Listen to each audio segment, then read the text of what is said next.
सूरज और प्रिया एक दूसरे से बहुत प्यार करते थे। सूरज अमीर था जबकि प्रिया गरीब घर से थी। उनकी शादी को लेकर इस बात पर बहुत अड़चनें आ रही थी। सूरज की मां मालिनी स्वभाव की बहुत चालाक थी। वो अपने बेटे सूरज की शादी किसी अमीर लड़की से करना चाहती थी। इसीलिए सूरज ने अपने पापा की मदद से प्रिया के परिवार वालों के सामने प्रिया से शादी कर ली। जीती रहो बहू। पापा, आपको लगता है मम्मी इस शादी को मंजूरी दे देंगी?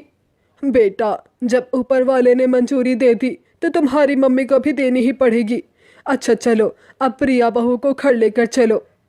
प्रिया सूरज और अपने ससुर के साथ घर पहुंचती है, पर ये क्या, जैसा सोचा था उसका बिल्कुल उलट था। सासू माँ ने प्रिया को देखकर बिल्कुल गुस्सा नहीं किया था।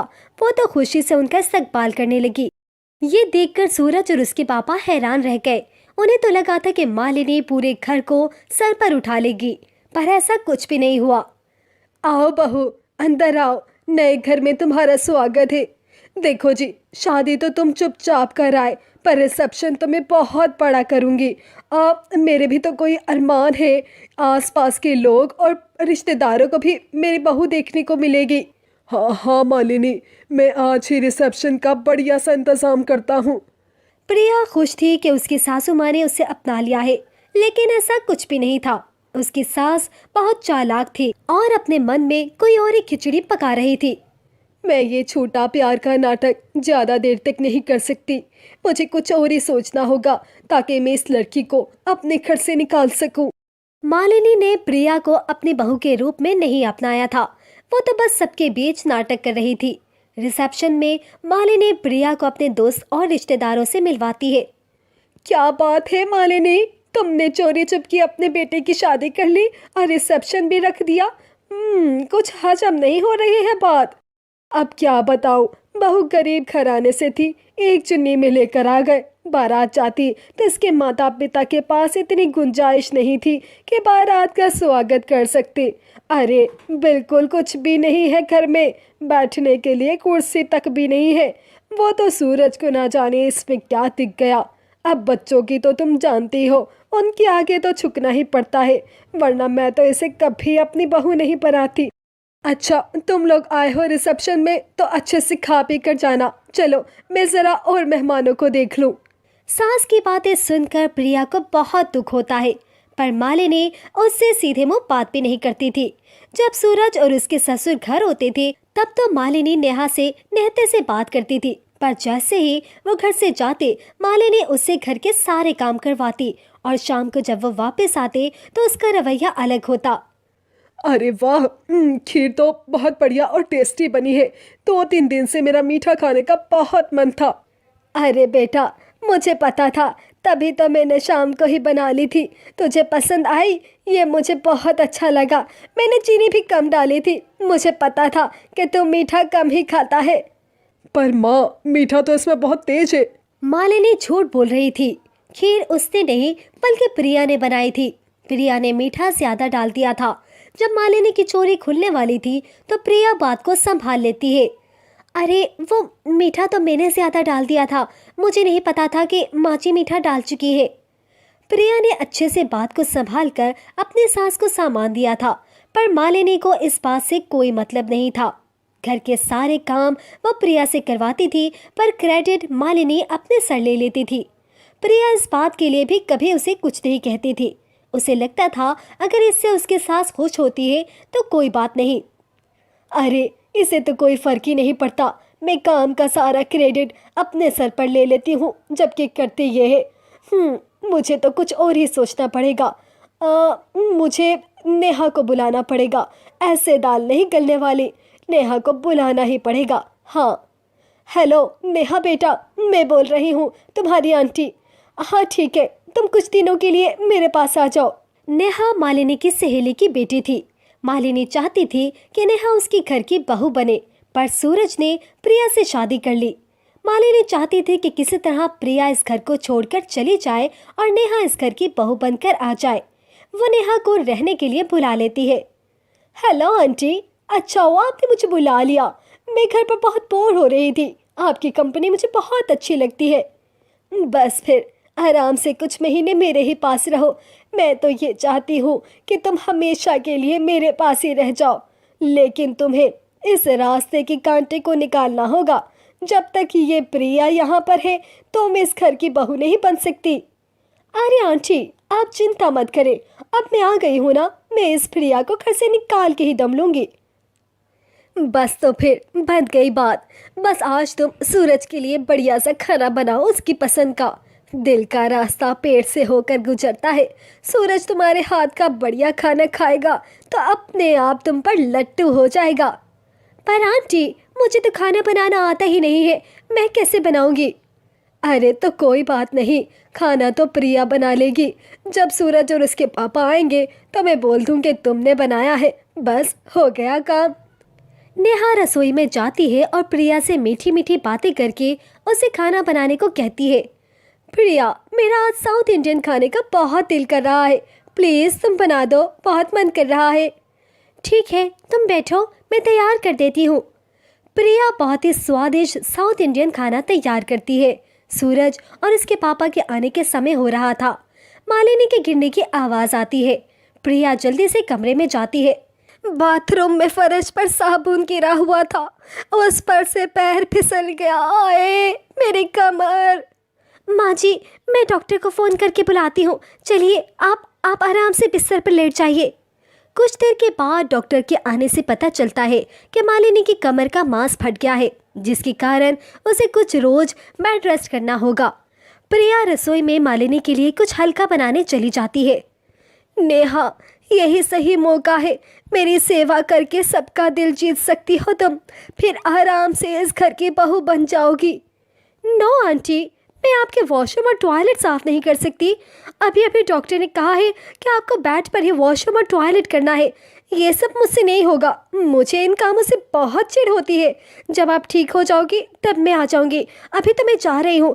मैंने मॉम को फ़ोन कर दिया है, वो गाड़ी भिजवा रही है। जब आप ठीक हो जाओ तो मुझे फ़ोन कर देना, मैं आ जाऊँगी। नेहा की बात सुनकर मालिनी की आंखें खुल जाती है। वो जिसे अपना समझ रही थी वो तो अपनी थी ही नहीं। थोड़ी देर के बाद प्रिया कमरे में आती है, मालिनी को खाना देती है, फिर मेडिसिन देकर वॉशरूम करवाती है। प्रिया मालिनी की बहुत सेवा कर रही थी। अपनी बहू का इतना अच्छा व्यवहार देखकर मालिनी की आंखों में आंसू आ जाता है और उसे एहसास हो जाता है कि उसने अपनी बहू के साथ कितना बुरा किया था। फिर नेहा जाने लगती है तो कहती है, अच्छा आंटी, मैं चलती हूँ, आप मुझे फ़ोन कर देना, जब भी बुलाना हो मैं आ जाऊँगी। नहीं बेटा, अब तुम्हें परेशान होने की और बेवजह यहाँ आने की कोई ज़रूरत नहीं है। मेरी बहू है मेरी सेवा करने के लिए और मेरा ख्याल रखने के लिए। तुम अपने घर में खुश रहो, और हाँ, जब शादी करो तो कार्ड भेज देना, मैं अपनी बहू प्रिया के साथ ज़रूर आऊँगी। अपने सास के मुंह से ऐसी बातें सुनकर प्रिया को बहुत खुशी होती है। कुछ दिनों के बाद मालिनी की तबीयत ठीक हो जाती है। अब उसका व्यवहार प्रिया के साथ बहुत अच्छा हो जाता है। ये देखकर सूरज और उसके पापा भी बहुत खुश थे और फिर वह सब हंसी खुशी रहने लगते हैं।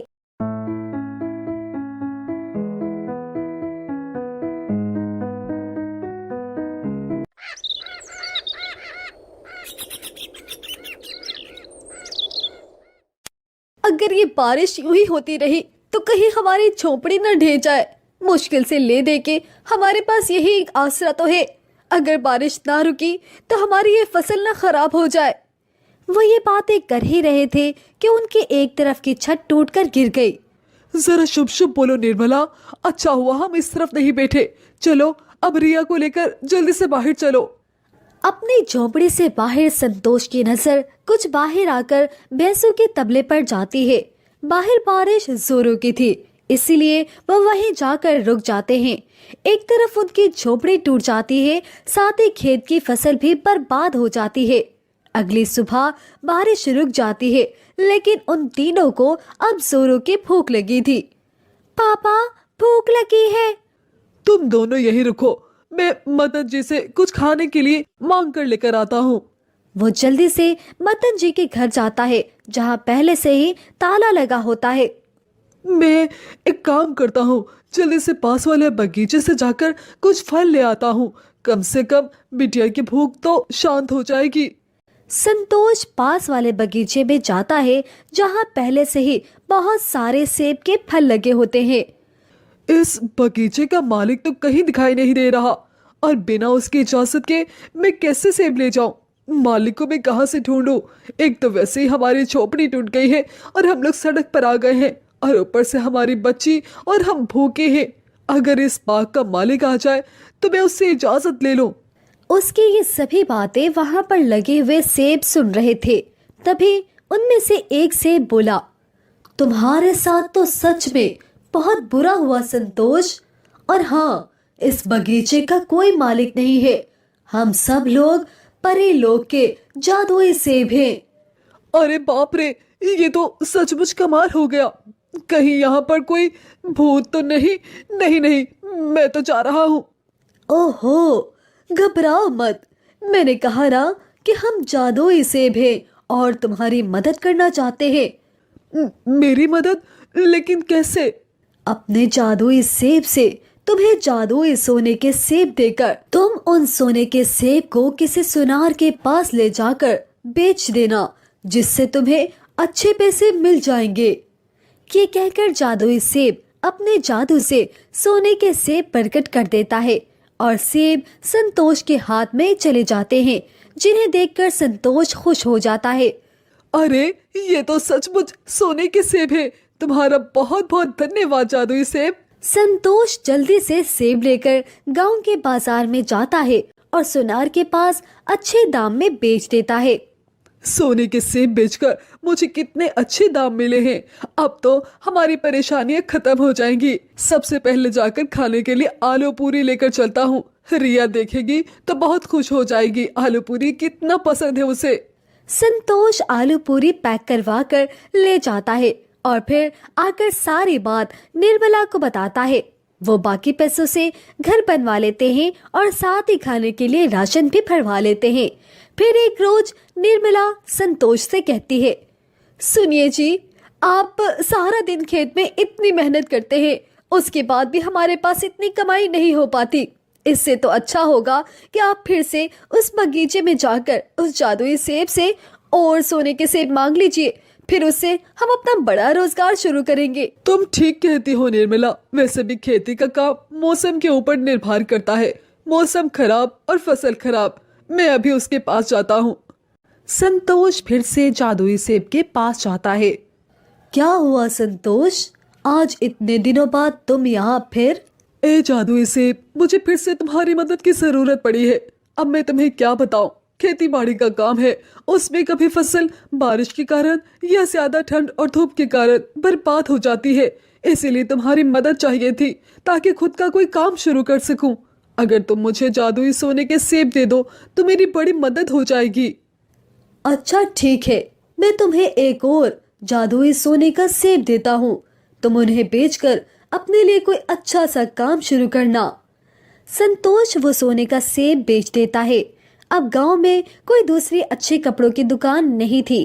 वो गांव में कपड़ों की दुकान खोल लेता है, जिससे उसकी दुकान बहुत अच्छे चलने लगती है और उसकी अच्छी कमाई होने लगती है। ये देखो निर्मला, आज पूरे 8,000 की कमाई हुई है। लेकिन ये सब देखकर भी निर्मला का लालच कम नहीं हुआ और उसने संतोष से कहा, वैसे संतोष, हम शहर जाकर कपड़ों का बड़ा शोरूम खोल लेते हैं, महीने के लाखों कमाएंगे। ज्यादा लालच भी अच्छा नहीं है निर्मला। मैं गांव में रहकर भी अच्छा खासा कमा रहा हूँ, इतना कि हर साल खुद का घर ले सकूं। और बार बार ये जादुई सेब से मदद मांगना अच्छी बात नहीं है। उसने अब तक हमारी बहुत मदद की है। हाँ तो एक बार और सही, आप तो लोगों की भलाई कर रहे हैं ना। आप बड़ा सा शोरूम खोलेंगे तो वहाँ पर काम करने वालों को भी रखेंगे और साथ ही उनको रोजगार भी मिलेगा। आपके गांव वाली दुकान है, वो हम किसी को संभालने के लिए दे देंगे और उसे भी हर महीने पगार दे दिया करेंगे। इससे तो लोगों का भला होगा। बात तो तुम्हारी बिल्कुल ठीक है। अब एक बार फिर संतोष उस जादुई सेब के पास गया और उसे सारी बात बताई। जादुई सेब समझ जाता है कि उसकी पत्नी के मन में लालच भर चुका है, लेकिन फिर भी वो एक बार फिर से संतोष की मदद कर देता है। ये लो संतोष, इस सोने के सेब को बेचकर तुम खुद का शोरूम खोल सकते हो। लेकिन एक बात याद रखना, कभी किसी का हक मत मारना और सबके साथ अच्छा बर्ताव करना, नहीं तो तुम अपना सब कुछ खो दोगे। संतोष ने शहर जाकर अपना बड़ा सा शोरूम खोल लिया और गांव वाली दुकान निर्मला देखने लगी।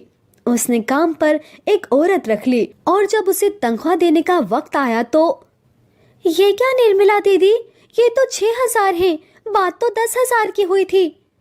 तुम इतना अच्छा काम नहीं करती, इतने ही काफी है, इतने पैसे के लायक हो तुम।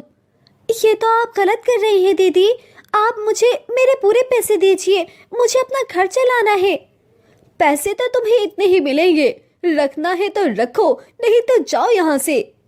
जादुई सेब से इतना कुछ मिलने के बाद भी और इतना पैसा कमाने के बाद भी निर्मला दूसरे गरीब लोगों का हक मारने लगी थी, जो बात जादुई सेब को पसंद नहीं आती। इसीलिए निर्मला के बुरे बर्ताव की वजह से वो उनसे अपना सब कुछ छीन लेता है और ये लोग फिर से गरीब हो जाते हैं। अब निर्मला और संतोष को अपनी गलती का एहसास हो जाता है, लेकिन तब तक बहुत देरी हो चुकी होती है।